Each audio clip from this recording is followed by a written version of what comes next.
un cuento de Jorge Amado de un gato y una golondrina que se enamoran, lo cual quiere decir que las especies pueden convivir una con la otra. Ese es el tema básico de la obra.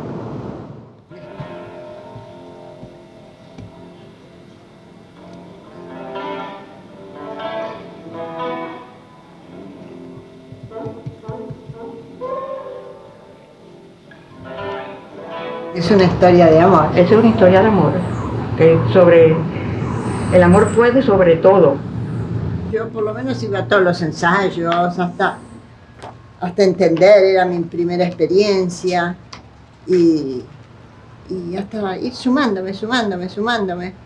Y a todo el mundo le pasaba lo mismo. A Roberto se le trancó un movimiento.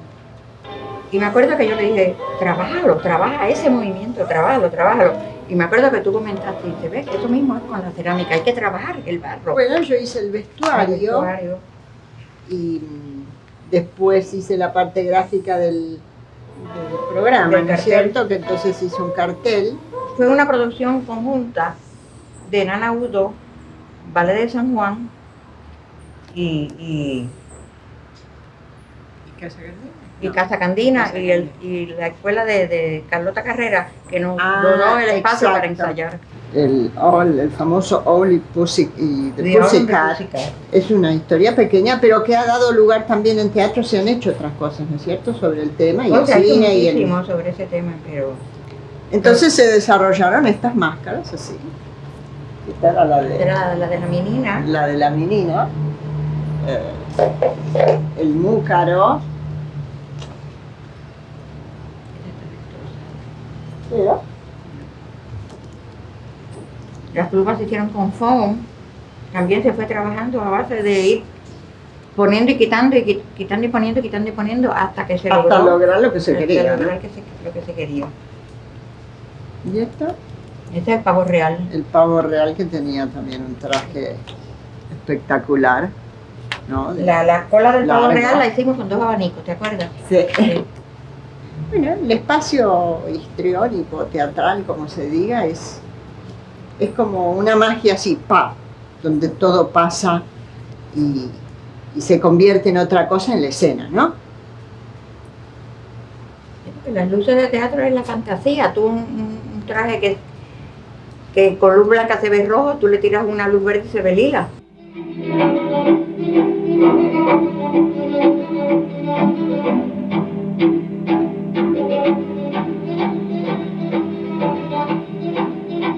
¿De qué la empezó? Oyendo la música, eso fue... La música de Enrico Recki, que es polaco, que trajo Jaime Suárez a un ensayo una noche.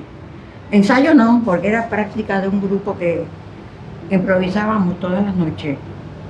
Basada en esa música fue que se fue ocurriendo el movimiento, porque la música está basada en los campos de concentración de Polonia. Yo creo que lo maravilloso de Gilda es que une a todo el mundo sin forzar a nadie. Vos poco a poco vas yendo a los ensayos y entonces es como que empezás a formar parte de esa idea de Gilda, que Gilda no te la está diciendo todo el tiempo, pero la sentimos. Entonces el espíritu de esa música, el espíritu del sentido de la obra, hace que todo va cayendo en su lugar. Es decir, las máscaras cambiaron de expresión, máscaras o cabezas, porque no son máscaras realmente, ¿no? Fueron cambiando de expresión hasta que se logró, hasta que todos coincidíamos que se lograba ese punto, ¿no es cierto? Que se sumaba a los movimientos y a la luz y a todo.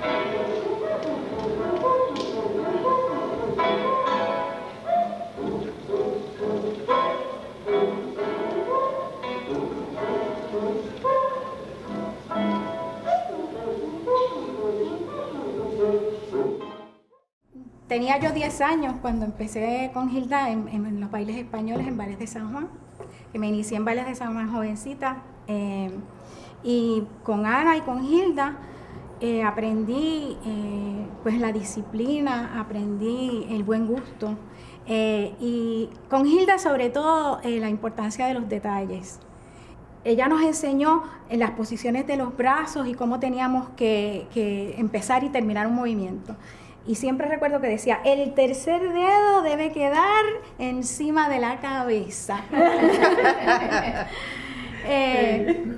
Todo eso, y aún anterior a eso, porque cuando yo empecé a los 10 años, fue el Teatro del Niño. Así que yo hice con ella la Cucarachita Martina, participé en la Cucarachita Martina, y después, pues, en las primeras funciones de Bailes de San Juan. ¿Dónde se hacía eso? Bueno, se hicieron en el Teatro Tapia. Y eso fue mientras Hilda estaba con Ballet de San Juan, ¿verdad? Sí, exactamente. Y luego de eso es que ella se va entonces a París. Sí, exacto. Okay. Y tú estás en la escuela, ¿no? Pero tú estuviste en todas las etapas, porque tú estás en el Teatro del Niño, tú estás en Ballets de San Juan, tú estás en la Historia del Soldado. Sí. Luego participas, que es una transición entre la danza y la pantomima. Luego participas en histriones. Sí. En Loas. Has escrito mucho sobre Hilda, o sea que has estado dentro del proceso como estudiante, como colaboradora en como objeto en las coreografías, como colaboradora en histriones, por el trabajo de improvisación, de taller que ustedes tenían en histriones. Y luego has estado vinculada a la obra de otra manera, explicándola, introduciéndola. Así que háblanos un poquito de eso. Bueno, después de la Historia del Soldado, lo primero que yo hice fue 8 mujeres.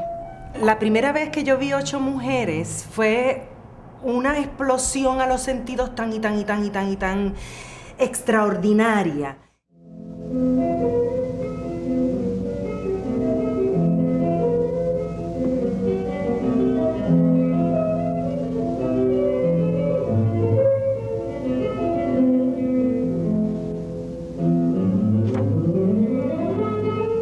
Yo estaba empezando en el departamento de drama y cuando yo vi eso, yo dije, ay Dios mío, esto es lo que yo quiero hacer. Me acuerdo que lo pensé y me quedé extasiada. Luego de eso, Hilda me invita al taller de histriones. Ya tú sabes que yo corté clases, me fui corriendo a casa y le digo, mami, me aceptaron en el taller de histriones, qué alegría. Bueno, ¿qué pasa? Ahora, cuando yo estoy retomando nuevamente, que ahora estoy viendo los videos de piezas viejas y todos los archivos que tiene Hilda guardados, vuelvo a ver El Gato Manchado. Y yo sentí exactamente la misma emoción esa de cuando subió el telón y yo vi a las mujeres trasladándose y a los velos subiendo. Ay, fue una cosa espectacular, esa misma emoción de que, wow, en esta ocasión no era yo quiero hacer eso, ni wow, yo hice eso. Qué cosa tan bonita, qué bonito lo gráfico, lo que estaba plasmado allí. 8 mujeres fue una de las trabajos, de las piezas más memorables. Y fue un trabajo de taller muy dedicado, seguido. Nosotros hicimos muchas horas de taller para encontrar un lenguaje que pudiera expresar esa obra dramática tan difícil de Lorca, ¿verdad? Y fue para mí fue un placer, además, pues imagínate que Hilda, ser dirigida por Hilda, pero además compartir eso con Luz Minerva Rodríguez, que era una actriz y mima tan fantástica, con Ramfi González. Fíjate que ahí nos vamos a los términos, porque cuando Hilda habla de la obra de teatro, es un mimodrama. Nosotros antes no teníamos ese término, o sea que también está bautizando su trabajo con nuevas palabras. Ustedes no eran actores de pantomima, ni eran actores mimos. No eran bailarines. No eran bailarines. Aunque toda la expresión era corpórea y era en movimiento, pero no eran bailarines. Exacto. También yo creo que una de las facetas súper importantes en lograr el trabajo que se logró en Histriones fue la disciplina. Fue la disciplina. Tenemos así, la presencia de Hilda que nos lo decía todo, ¿verdad? Exacto. Teníamos una disciplina férrea. Hilda Navarra nos exigía, yo creo que era el certificado de defunción si tú ibas a faltar. Punto. Y uno se va acostumbrando a la necesidad de cumplir con unos horarios de ejercicio, con un horario de trabajo, y realmente lo requieres y lo exiges. En el baile el movimiento está prescrito. Tú tienes que aprender, por ejemplo, si tú haces una barra de danza clásica, tú tienes que aprender exactamente el movimiento, o de baile español, mientras que en la pantomima sí hay un entrenamiento muy específico.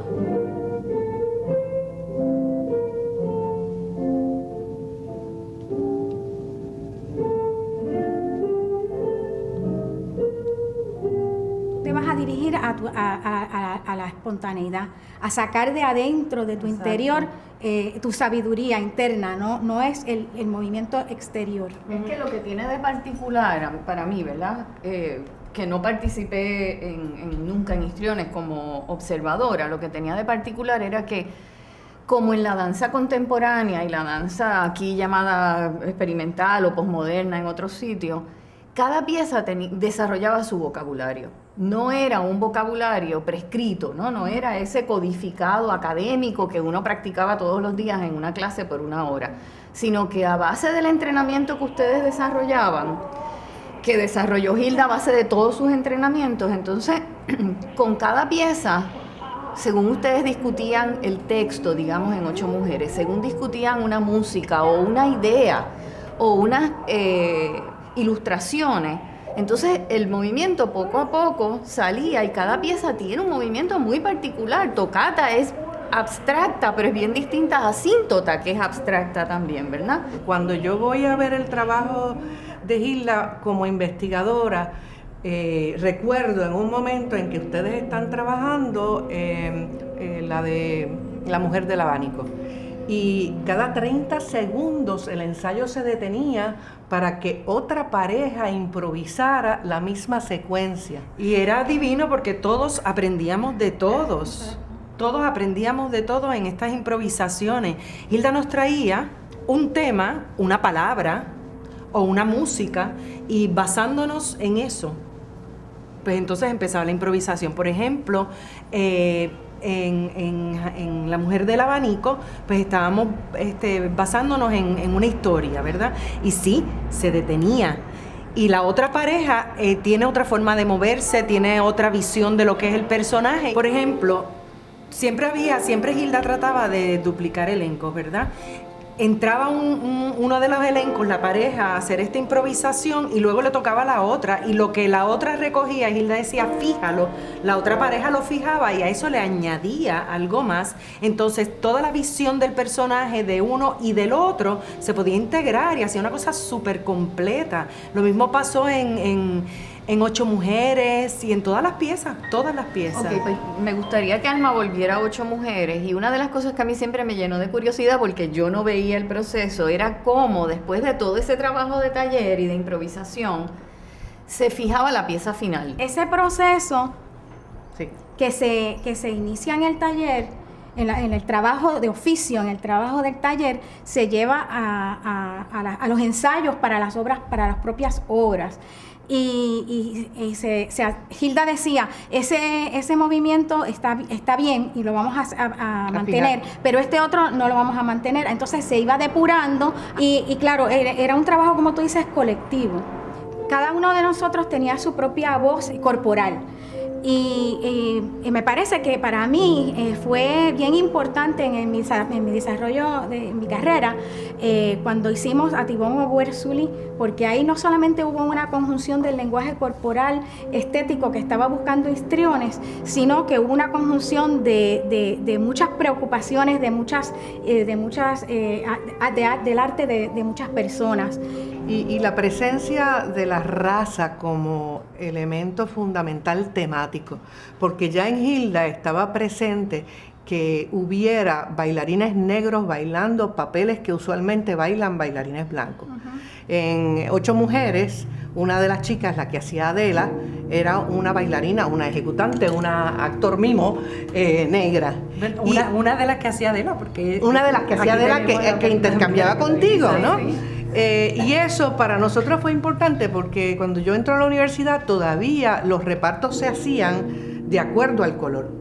Recuerdo un montaje de la canción de Navidad que se pidió en la audición que los estudiantes fueran de color pálido. Y entonces para mí era importante ver esta reflexión sobre la raza puesta en escena sin que fuera el tema de la pieza. Pero que en Aticón o Huerzulí el movimiento no era un movimiento afroantillano Sí. Estereotipado, ¿no? Exactamente, sino que era estilizado.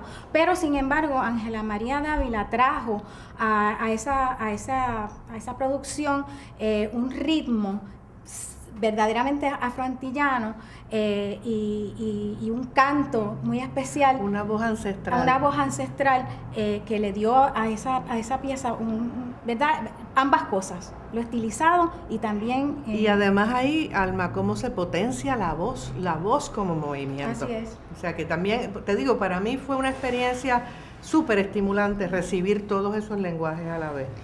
Sí, mire, retomando un poco el proceso de creación, me acuerdo cuando Hilda trae Tocata para percusión de Carlos Chávez.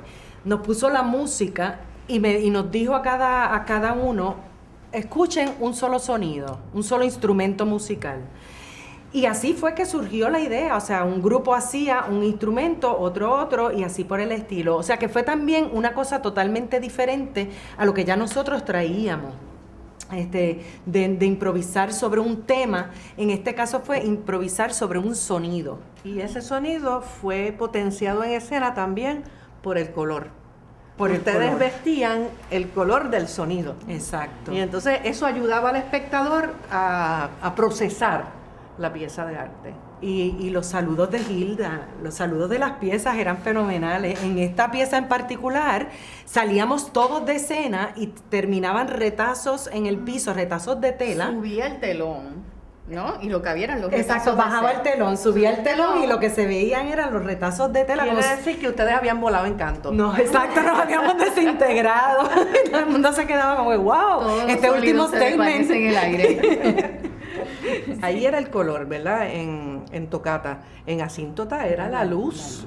Y cómo la luz terminaba dándole esperanza y a la misma vez destruyendo a los ejecutantes, ¿no? Porque el puente de luces caía sobre ellos al final. O sea, que cada lenguaje que se puede utilizar en escena tenía una función y una función en la dramaturgia del espectáculo. Y yo creo que eso es bien importante. Un amigo mío que era bailarín, que vio histriones, dijo, yo creía que eran entrenados en clásico, que eran o de moderno, o sea, creía que eran bailarines. Y Bueno. sin embargo, la mayor parte de los integrantes estaban solamente entrenados. Bueno, pero también nos acordamos que Hilda viene de un entrenamiento clásico, de ballet clásico, o sea que todo lo que ella nos enseñó también venía enmarcado en ese entrenamiento y ella nos corregía la punta, la mano, el dedo, como el dedo aquí, pero bueno, eso no era aquí. Y la punta no, tu punta en negación. ¡Apunta esos pies, muchacha! Porque a veces era Y el flex entonces, de la y no punta. solamente eso, sino la suavidad del movimiento, la secuencia del movimiento. Yo me acuerdo una vez, uno de los comentarios que hizo, cuando Hanako precisamente me hizo un espectador también, es que me dijo, pero es que ustedes viven las piezas. Y ustedes se las sufren. O sea, ustedes están ahí. Ella nos transmitió también lo que es la pasión Ay, sí. por una vocación, ¿verdad? Yeah. Entonces yo creo que todos los integrantes de histriones eso lo vivían. asimilaron. ¿Sí?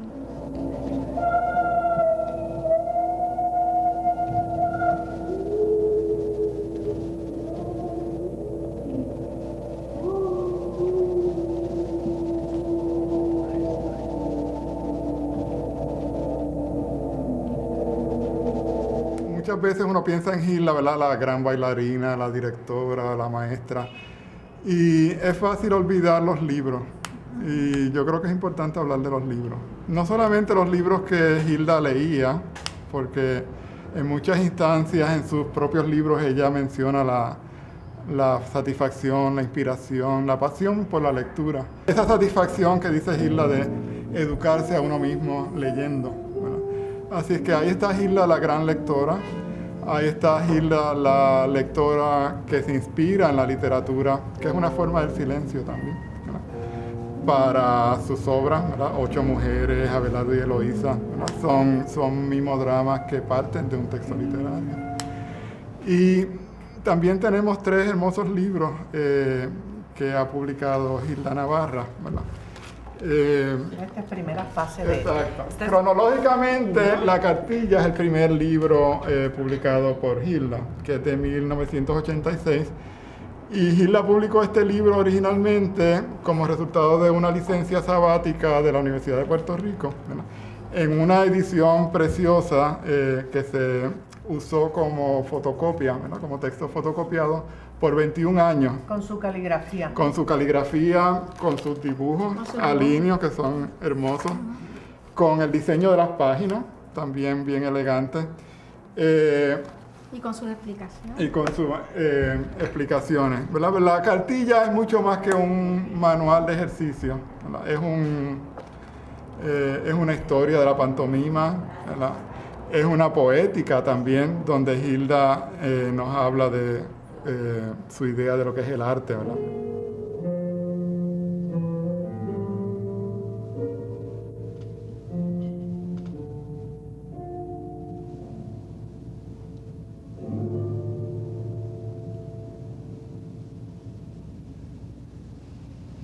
A través de Jaime Suárez entré de nuevo en su vida. Ella tuvo la suerte, ¿no?, de tener estos amigos o yo tuve la suerte de compartir estas amistades. Ella fue invitada a nuestras actividades de la galería en las exposiciones de diciembre, donde hacíamos una exposición de pequeño formato, trayendo obras de arte, sus máscaras, sus creaciones abstractas y contemporáneas. Luego trajo también las decoraciones que hacía, las bolas, que son realmente pequeñas obras maestras que usamos para decorar la galería. Pero fue cuando nosotros, Jaime me habló de su cumpleaños, que iba a cumplir 80 años, que íbamos a hacer una exposición.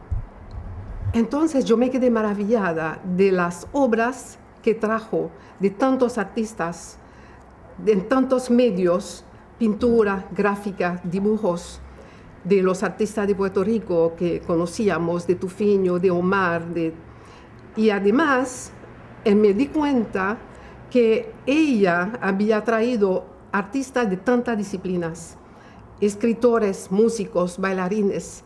Es todo un mundo artístico que estaba rodeado dentro de ella. Pues son varias las exhibiciones que yo me acuerde que se han hecho de Hilda, porque se hizo la de Casa Candina, no me acuerdo cuándo fue. Casa Candina fue para los 70 años, creo que fue. Se hizo una, sí.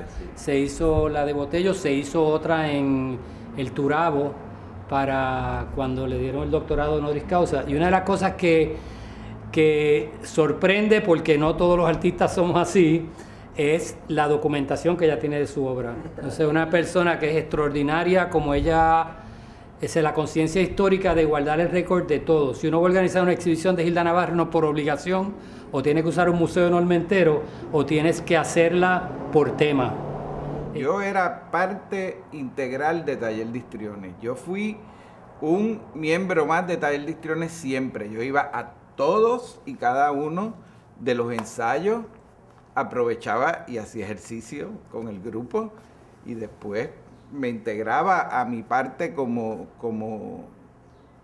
ojo visor del proceso creativo, y asimismo yo iba creando lo que eventualmente se convertía en la iluminación, colaboraba con los escenógrafos que hacían cada pieza, que sí se integraban de acuerdo a la pieza desde muy temprano. Yo no recuerdo muchas piezas que no se ensayaran más o menos un año o 8 meses.